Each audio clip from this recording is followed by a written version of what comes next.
Alors peut-être qu'avant de vous parler, d'entrer dans le vif du sujet, si j'ose dire, il convient que je vous présente un petit peu qui est Pauline Jaricot. Cette Vierge est connue, Pauline Jaricot l'est un peu moins, même si elle est très connue. Pauline Jaricot est née en 1799, donc c'est la Révolution française, et elle est décédée en 1861 à Lyon. Elle grandit dans un milieu de fabricants de la soie, de soyeux, donc un milieu assez aisé. Et Pauline Jaricot, à l'âge de 16 ans, donc en 1815, va être touchée par le sermon d'un prêtre, d'un vicaire de sa paroisse, l'abbé Wurtz, et qui prêche sur la frivolité des jeunes filles qui se regardent dans un miroir, qui s'intéressent aux bijoux, qui sont coquettes, voilà. Et il prêche là-dessus. Et elle est piquée au vif par ce sermon et ne semble pas se reconnaître dans cette description qui est faite des jeunes filles de son temps. Alors, elle ne dit rien sur le coup, et le dimanche suivant, donc c'est à l'église Saint-Nizier, l'église même où aujourd'hui elle est enterrée, le dimanche suivant, avec sa sœur, elle va à la sacristie après la messe et elle parle avec l'abbé Wurtz. Et cette rencontre avec l'abbé Wurtz, cette écoute de la parole de Dieu aussi, l'évangile, va convertir, va transformer Pauline. Elle va ouvrir les yeux sur le monde. Elle va découvrir que, elle qui est dans un milieu aisé, eh bien, il y a des gens à Lyon, des femmes qui se prostituent pour nourrir leur famille, leurs enfants. Elle va découvrir que dans cette période qu'on appelle la révolution industrielle en France, et qui permet à la France de connaître une grande croissance économique, mais aussi un exode rural très important. Tous ces gens qui viennent des campagnes, qui à Lyon viennent de la Haute-Loire, du Puy-de-Dôme, de l'Ardèche, pour travailler à Lyon dans la soierie et dans d'autres industries, vivent pauvrement, travaillent beaucoup. Un soyeux se lève le matin à 4h, 4h30, il travaille très tard, jusqu'à très tard le soir. Alors, Pauline va être très impressionnée par cela. Et elle va se lancer tout de suite. Elle va être très active. C'est une femme intuitive. Elle va d'abord voir des chefs d'entreprise pour qu'ils emploient les prostituées, pour les sortir de la prostitution. Elle va aussi s'intéresser au sort des chômeurs. Elle va faire la même chose. Elle va même créer une entreprise avec des chrétiens, des entrepreneurs chrétiens. Et dans le même temps, grâce à son frère Philéas, qui est séminariste à Issy-les-Moulineaux, au séminaire Saint-Sulpice à Paris, qui voulait rentrer aux missions étrangères, il ne l'a pas fait, mais il est très intéressé par les missions, notamment les missions de Chine. Et elle va créer le sou pour les Chinois, et elle va créer finalement l'œuvre de la propagation de la foi. Dans le même temps, Pauline est une femme active, mais c'est aussi une contemplative. Et elle va mettre sur pied ce qu'on appelle le rosaire vivant. Je vous donnerai plus de détails dans mon exposé. Tout ça pour vous aussi présenter qui est Pauline Jaricot, à quelle époque elle a vécu et ce qu'elle a fait. Et qui est une personnalité très respectable. Elle est vénérable, comme Benoît. Elle est vénérable et l'an prochain, en mai prochain, elle devrait être béatifiée à Lyon par le cardinal préfet de la congrégation pour l'évangélisation des peuples. Au XIXe siècle, il y eut une explosion missionnaire. Beaucoup de congrégations masculines et féminines sont orientées vers les missions extérieures. Elles sont mises sous le patronage de Marie. Deux figures emblématiques à cette époque-là, ce siècle-là, dans un génie très différent, doivent retenir notre attention quand nous parlons de la mission universelle de l'Église. Il s'agit de Pauline Marie Jaricot et de Charles de Foucauld. En parlant aujourd'hui de la Vierge Marie, la première missionnaire, nous ne pouvons pas oublier Pauline Marie Jaricot, la fondatrice de la propagation de la foi, la première des 4 œuvres pontificales qui va être béatifiée l'an prochain. Il suffit de parcourir l'Évangile et de lire l'histoire de l'Église pour voir l'importance de Marie dans l'histoire du salut. Depuis qu'elle dit son oui à l'ange jusqu'à aujourd'hui, Marie apparaît comme la première missionnaire.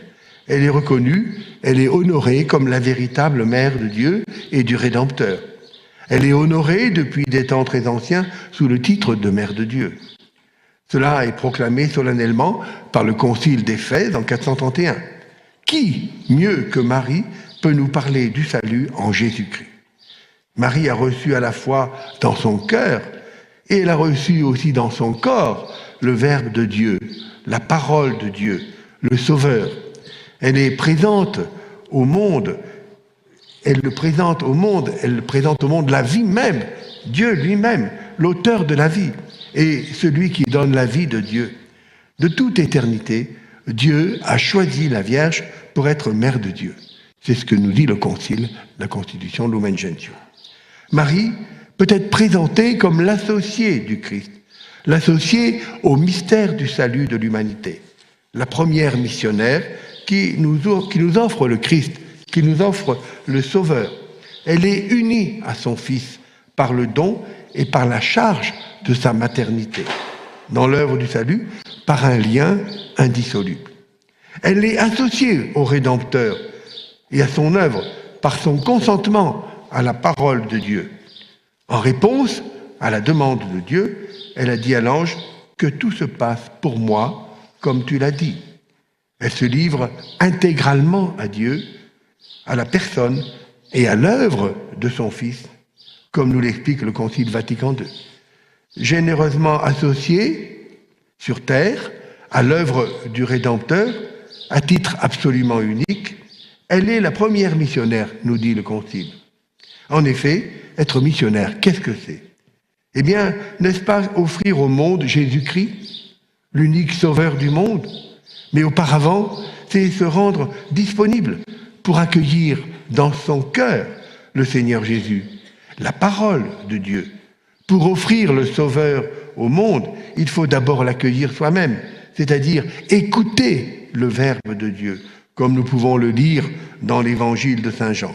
Le Verbe s'est fait chair et il a habité parmi nous et nous avons vu sa gloire. Cette gloire que, Fils unique, plein de grâce et de vérité, il tient du Père.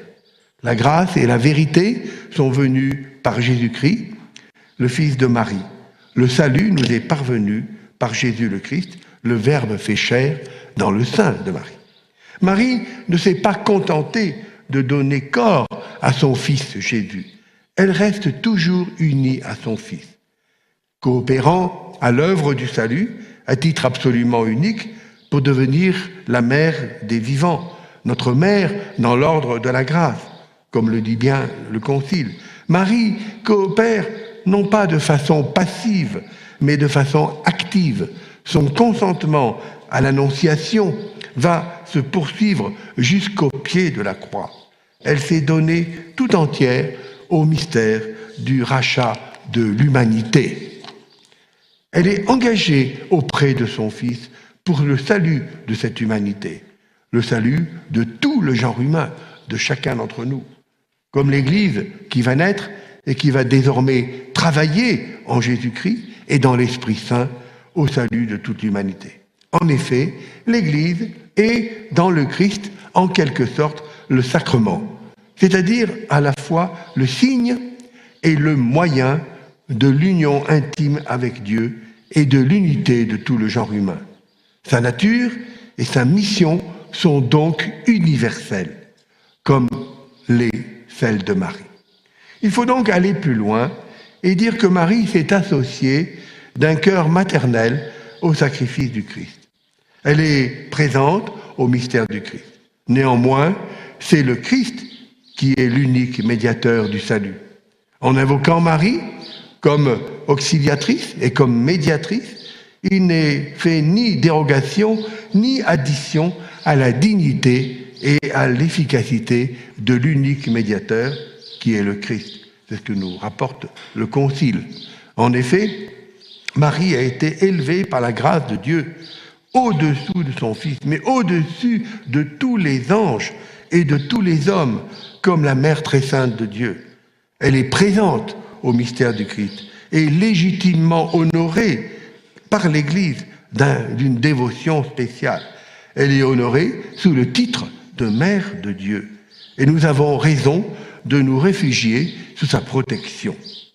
Nous avons raison de l'implorer quand les dangers nous menacent, quand nous avons des prières à formuler.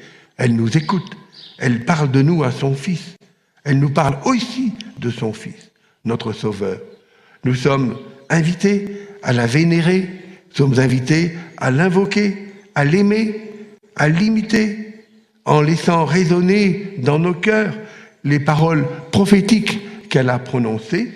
Toutes les générations m'appelleront bienheureuse, car le Tout-Puissant a fait en moi de grandes choses.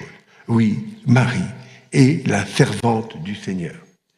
Le culte de Marie, la dévotion, n'est pas un culte d'adoration.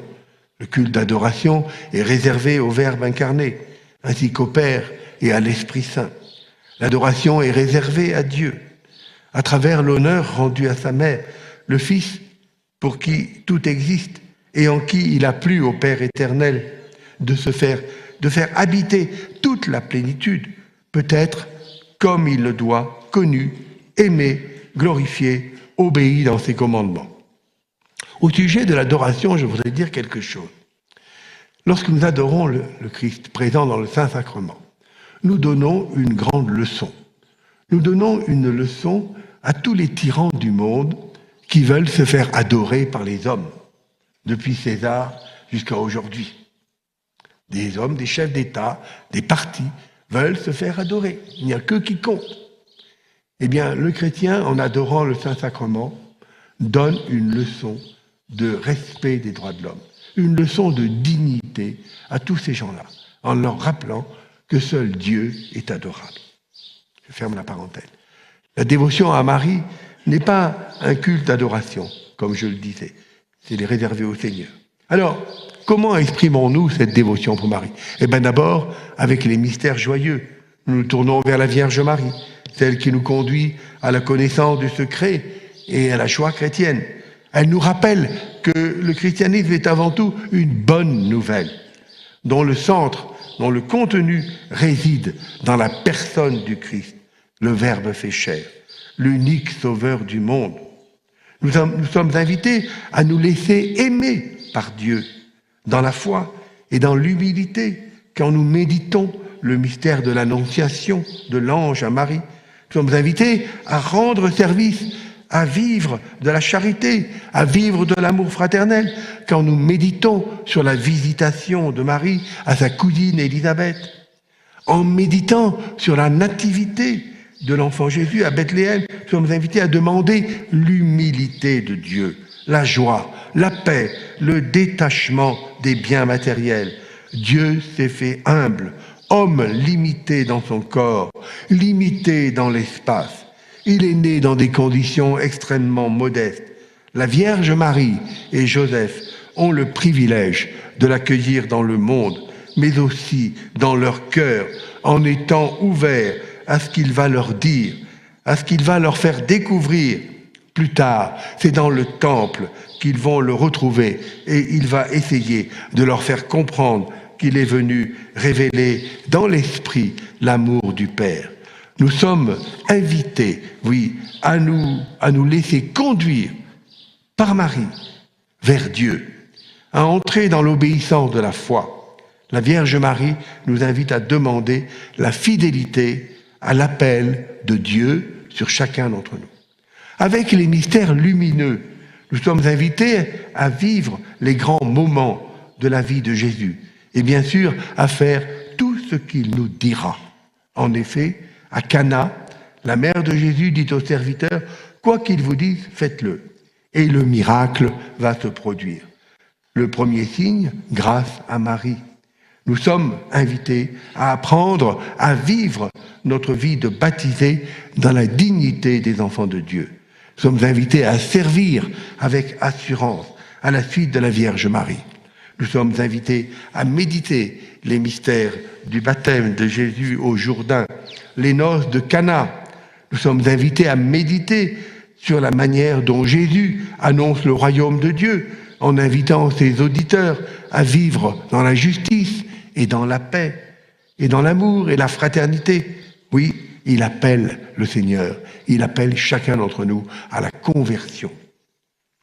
Selon l'évangile de Marc, Jésus proclamait l'évangile de Dieu et disait « les temps sont accomplis et le règne de Dieu s'est approché, convertissez-vous et croyez à l'évangile. » À la suite de Marie, nous sommes invités à ouvrir nos cœurs à la puissance de l'amour de Jésus.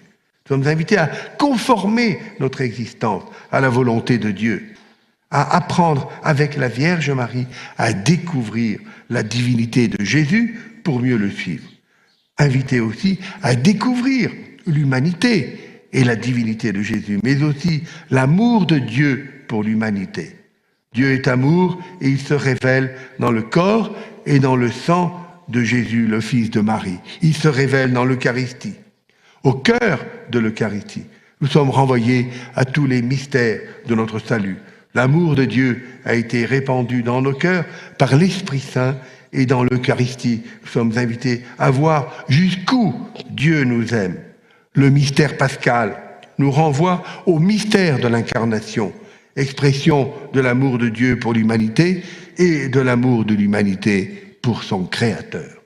En effet, l'homme-Dieu, le Fils de Dieu, le Fils de la Vierge Marie, est cette expression, amour de Dieu pour l'humanité et possible amour de l'humanité pour Dieu.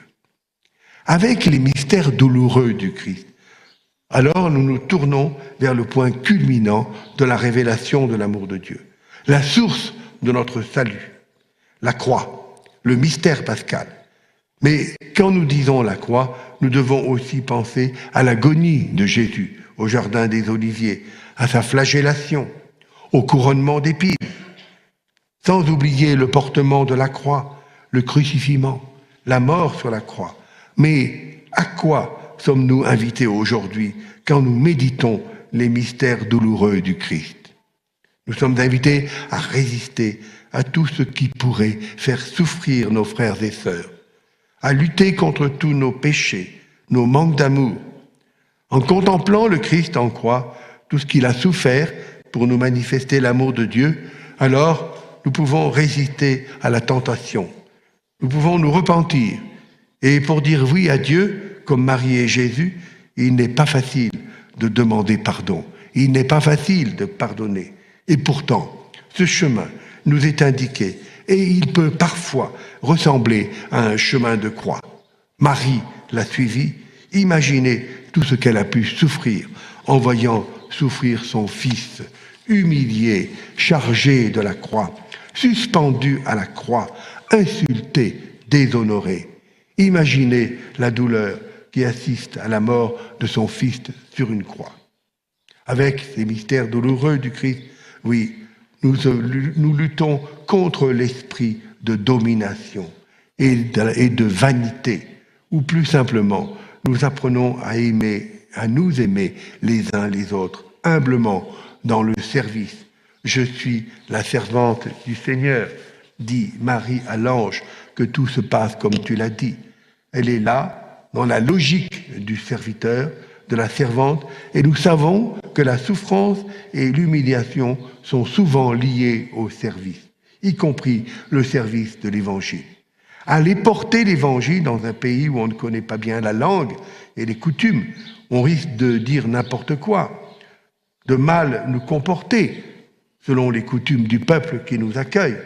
Nous sommes invités à apprendre à demander pardon, à vivre dans la compassion, à compatir, à persévérer dans l'amour, en faisant attention aux autres. Chaque fois que vous l'avez fait à l'un de ces petits, qui sont mes frères, c'est à moi que vous l'avez fait, nous dit le Seigneur dans l'évangile de Matthieu. En parlant du jugement dernier, il ne nous sera pas demandé d'indiquer le nombre des dizaines de chapelets que nous avons pu dire, ni combien d'heures d'adoration nous avons effectuées, mais comment nous avons fait attention aux pauvres, aux petits, aux personnes qui ont besoin de nous, comment nous avons aimé les autres ici et ailleurs. Mais en fait, nos heures de méditation sur les mystères de notre salut, nos heures de méditation à la suite de Marie, en gardant tous ces mystères dans notre cœur, tout cela nous prépare à mieux aimer Dieu et mieux aimer notre prochain. Nous sommes invités à être le prochain de toutes les personnes qui ont besoin de nous.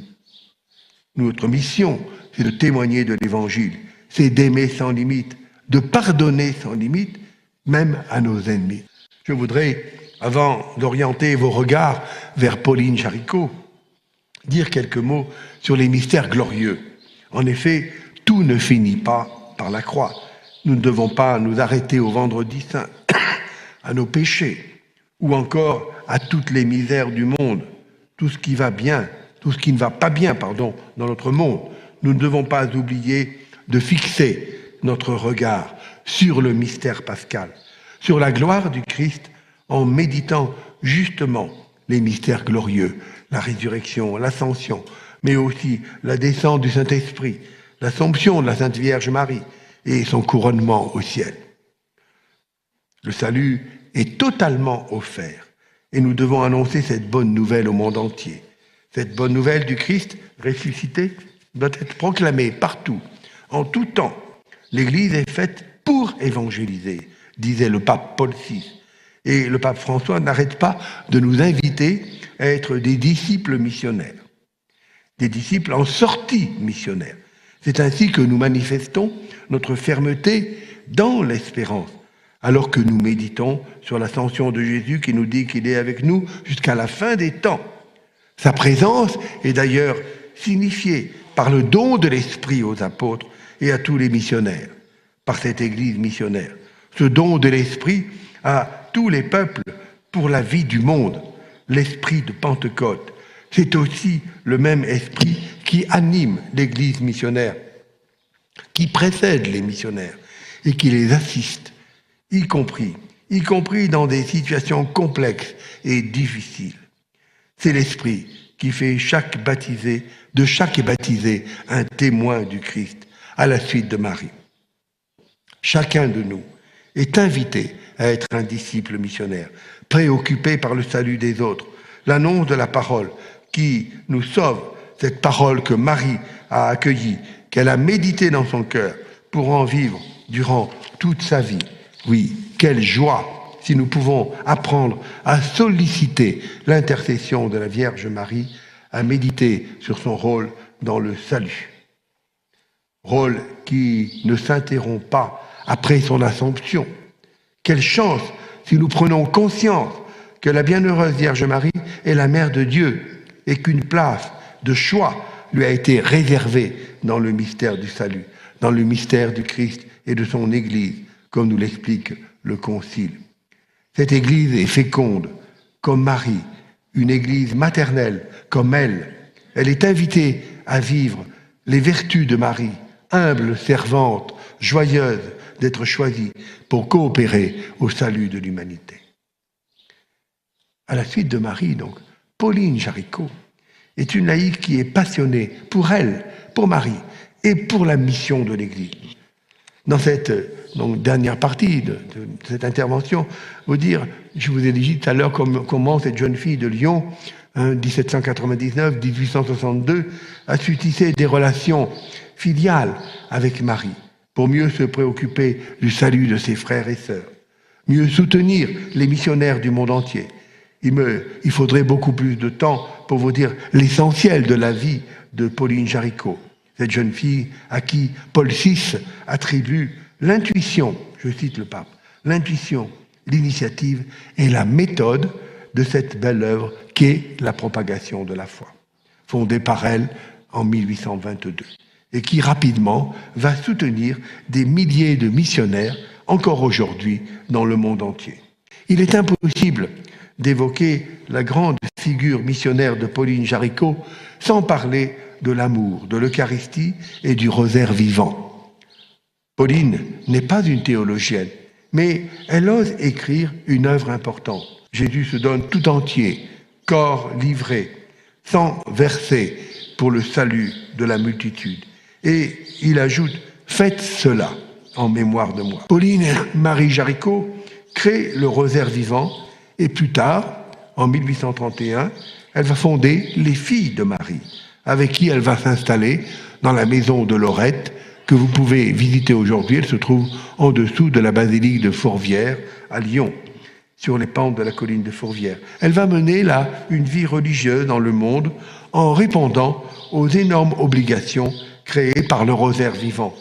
C'est une sorte de famille spirituelle, aux dimensions du monde, tournée vers Marie, la mission et l'Eucharistie.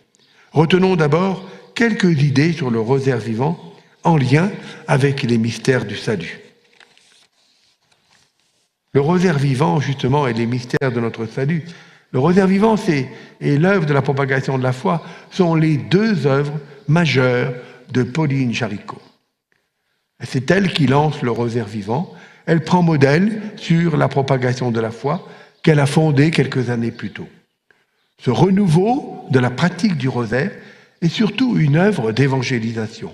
Pauline apparaît comme apôtre, elle veut susciter des apôtres. Pour elle, le rosaire vivant est pour le commun des fidèles et, comme on les appelle dans certains pays, les chrétiens à gros grains, afin de les amener à Marie par des liens de rose. Je cite Pauline.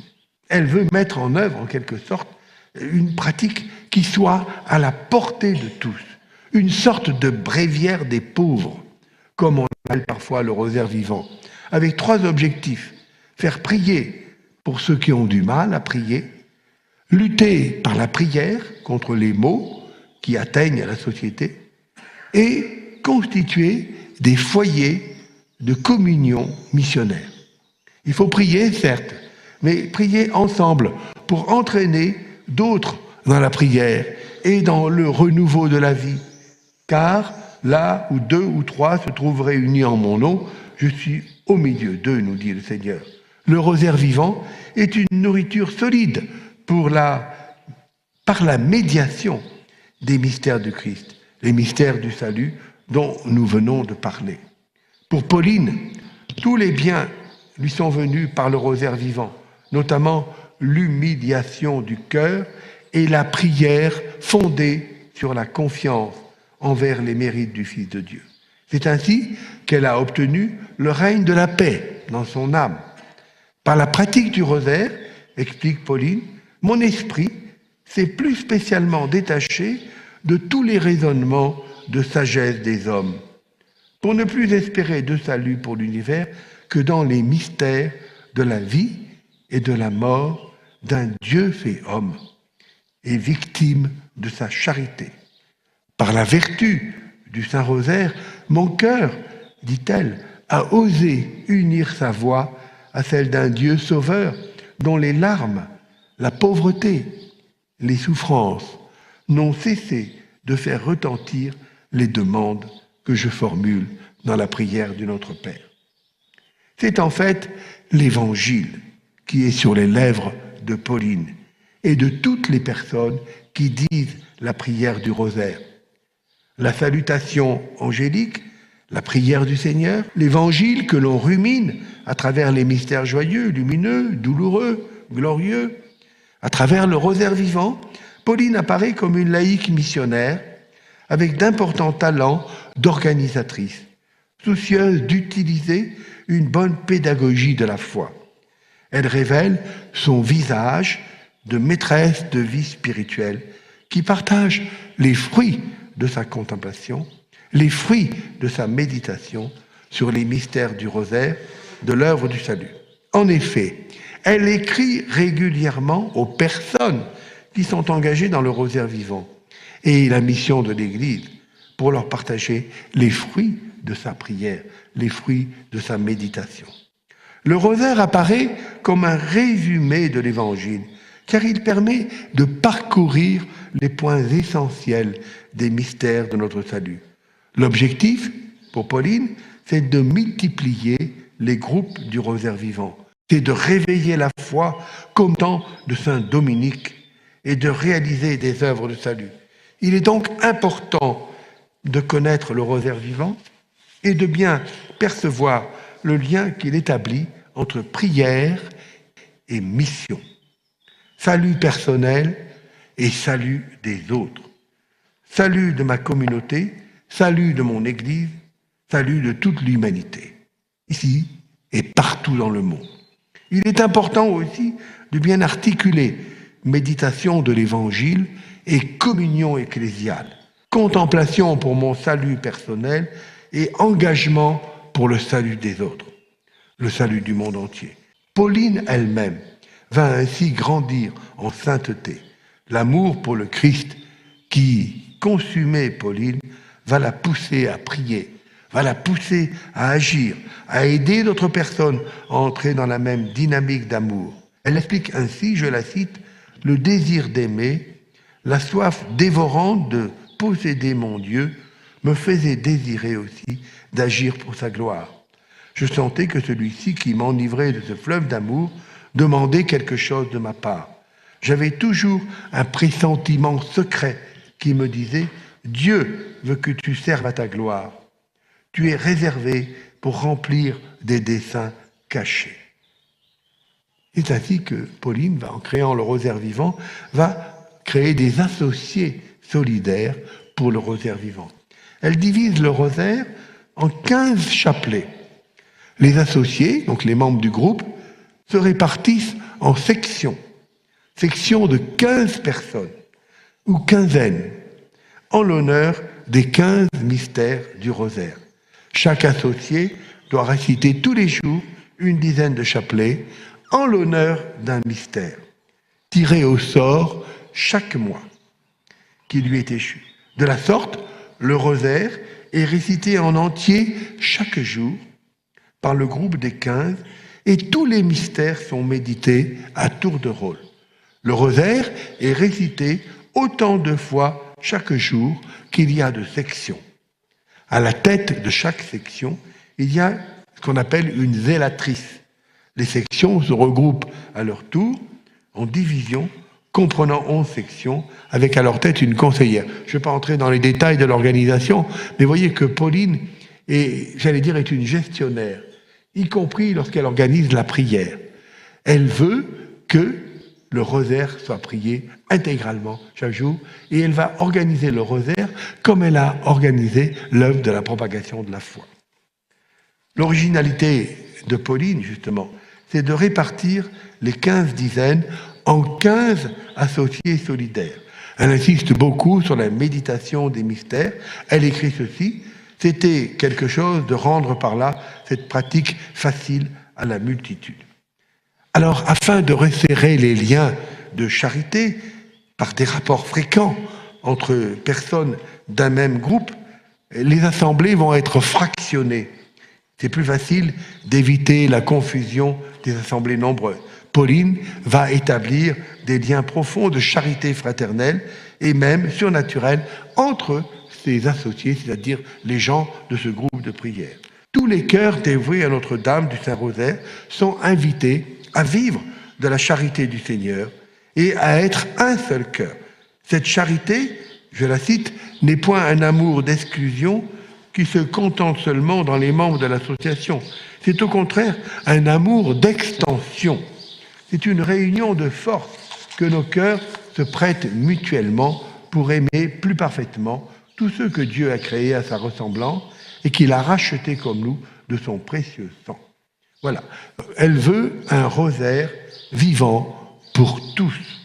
Toutes les personnes doivent être à l'aise dans les assemblées. Qu'il s'agit, et elle aime bien le brassage, de tous les milieux.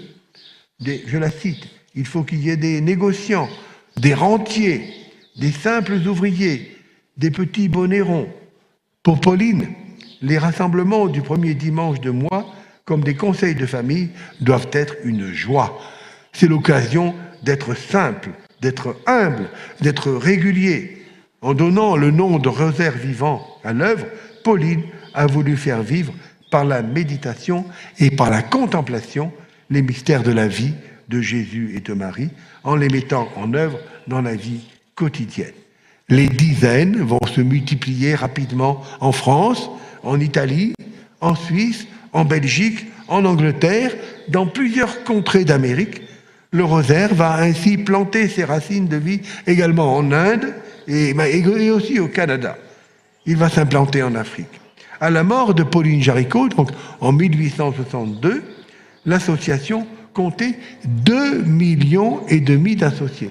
Je ne sais pas si vous vous rendez compte, en 1862, avec les moyens de l'époque, il n'y a pas Internet.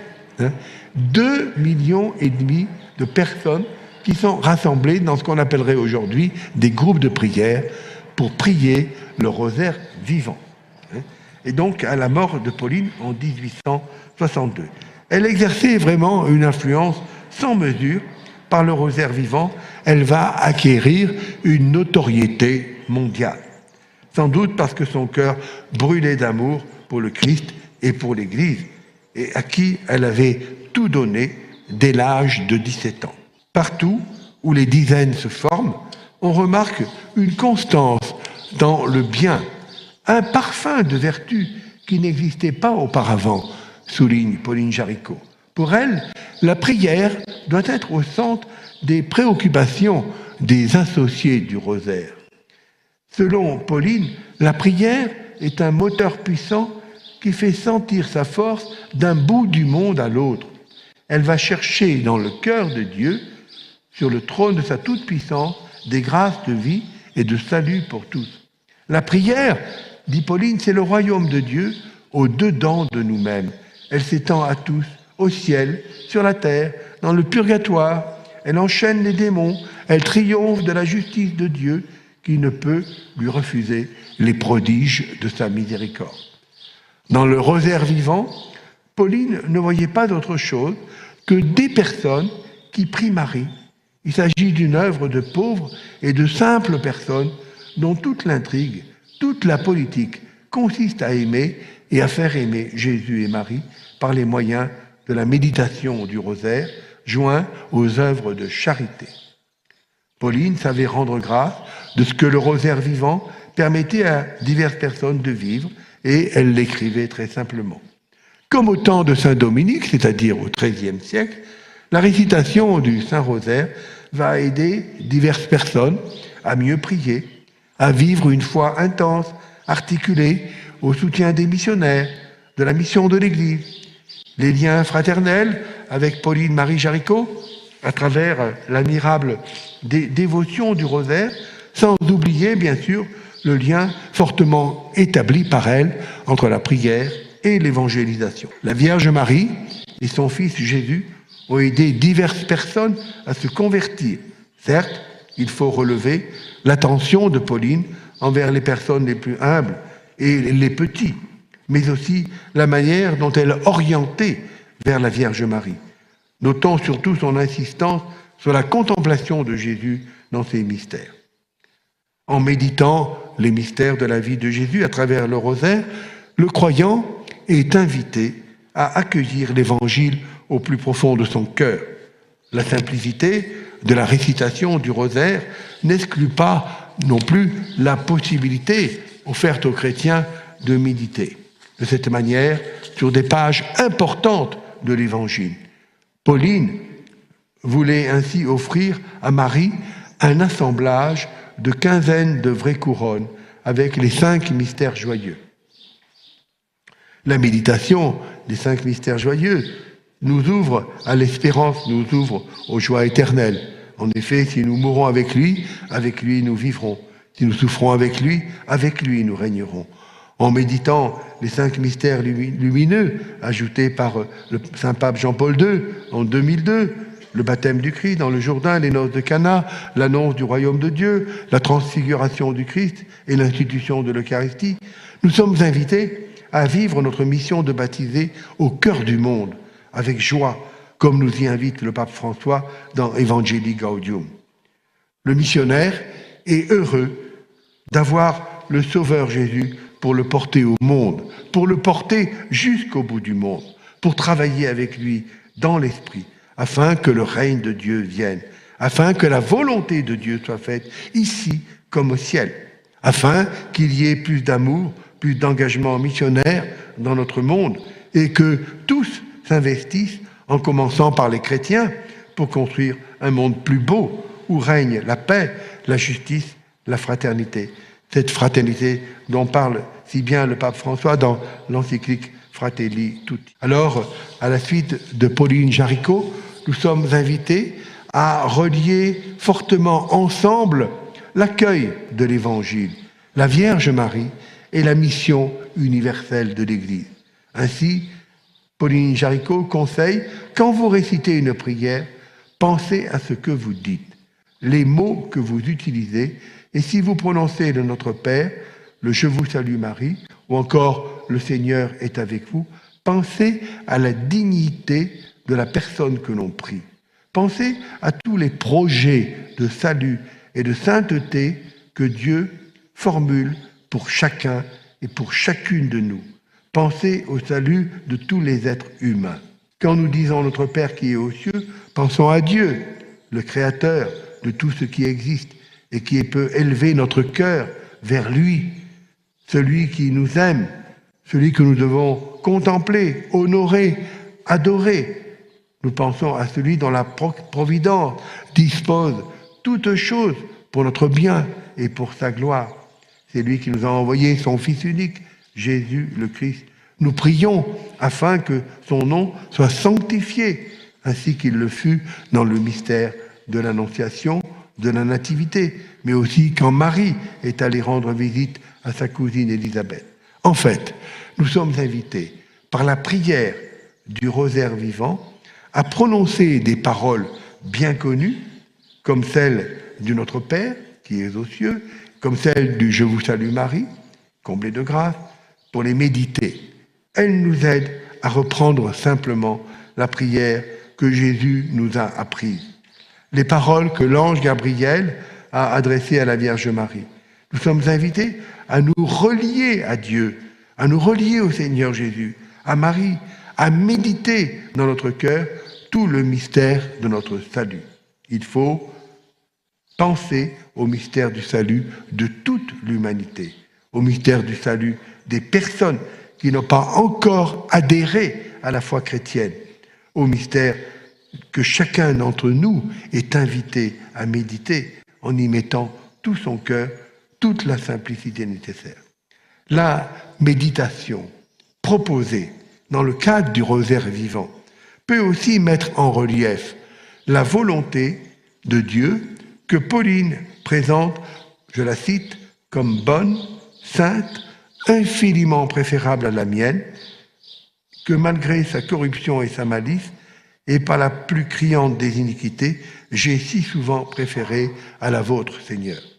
Pardon, Seigneur, pardon, puisque j'en trouve une si douce assurance dans ce mystère. En méditant sur « Donnez-nous le pain quotidien », nous pouvons penser au pain de vie, à l'Eucharistie, à l'abaissement du Seigneur Jésus, au prix payé pour notre salut. Le lien peut être fait avec la demande de pardon. Remettez-moi mes offenses.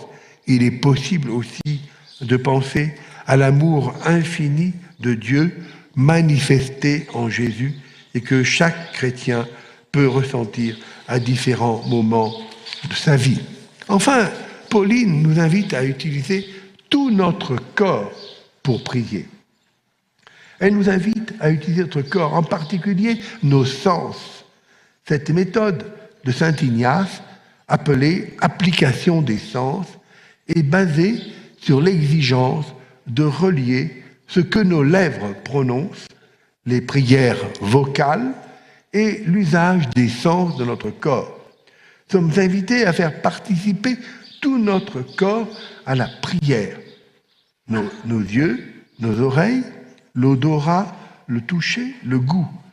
Les questions qui sont posées sont celles-ci.